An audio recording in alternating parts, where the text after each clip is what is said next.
तो जैसे कि परमेश्वर के नाम की महिमा हो। आज हम देखेंगे नूह के पुत्र शेम की वंशावली, और ये हमें देखने को मिलती है उत्पत्ति से 11वें अध्याय की 10 से लेकर 26वीं आयत तक। हमारे साथ आप भी खोल लीजिए उत्पत्ति 11 का 10 से 26। सेम की वंशावली।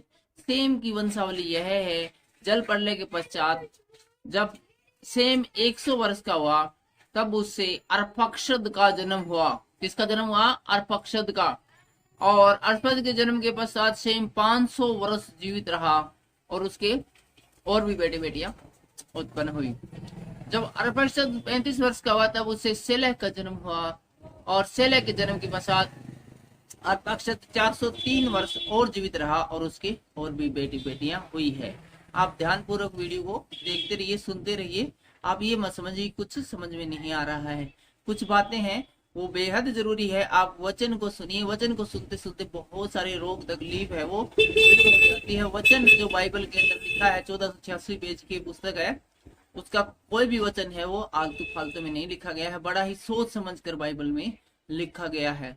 इसलिए ये जरूरी नहीं कि जो बात आपके और मेरे समझ में आए वही वचन है वो काम का है और वही शक्तिशाली है। हर एक शब्द जो यहाँ लिख दिया गया है काम का है। इसलिए ये सोचकर, ये जानकर कि हर एक शब्द काम का है, इसको सुन लीजिए। जल्दी अगले 2 मिनट में वीडियो समाप्त हो जाएगा। जब सेलह 30 वर्ष का हुआ तब उसके द्वारा एबेर का जन्म हुआ, और एबेर के जन्म के पश्चात सेलह 403 वर्ष और जीवित रहा और उसके और भी बेटे बेटियां उत्पन्न हुई।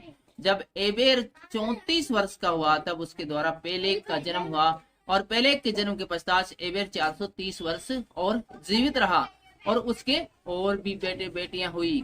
जब पेलेग 30 वर्ष का हुआ तब उसके द्वारा रू का जन्म हुआ, और रू के जन्म के पश्चात पेलेग 209 वर्ष जीवित रहा और उसके और भी बेटे बेटियां उत्पन्न हुई।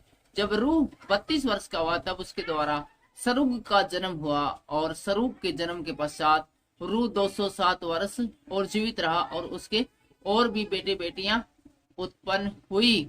जब सरुग 30 वर्ष का हुआ तब उसके द्वारा नाहोर का जन्म हुआ, और नाहोर के जन्म के पश्चात सरुग 200 वर्ष का और रहा और उसके और भी बेटे बेटियां हुई। जब नाहोर 19 वर्ष का हुआ तब उसके द्वारा 13 का जन्म हुआ, और 13 के जन्म के पश्चात नाहोर 129 वर्ष और जीवित रहा और उसके और भी बेटे बेटियां हुई।